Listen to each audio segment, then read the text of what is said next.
I mean, we knew that Bruce Orr was the conduit between Christopher Steele and the FBI. We knew that he was the back channel, if you will.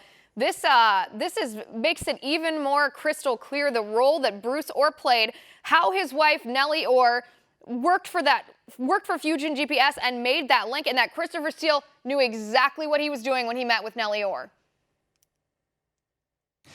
Yes, and I think this is astonishing, Liz, what you just said. Let's just say this one more time. 1 day. Now, what public reports suggest is that Peter Strzok was the person who actually signed the order beginning the counterintelligence investigation into the Trump campaign.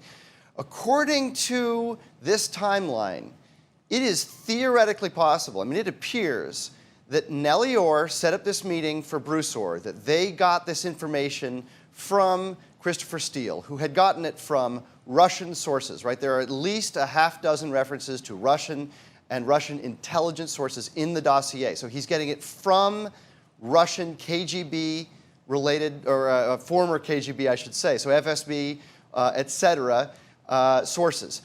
He hands that over. The next day, the counterintelligence investigation begins. Now, it's conceivable that they had actually been looking into this on their own for months and months and months.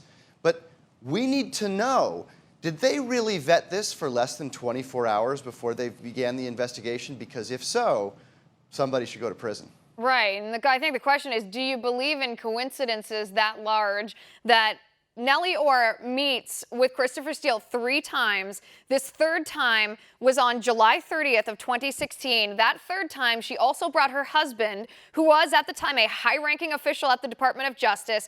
During that meeting, she testifies to Congress, and I actually want to read her testimony. She says, quote, "My understanding was that Chris Steele was hoping that Bruce would put in a word with the FBI to follow up on the information in some way."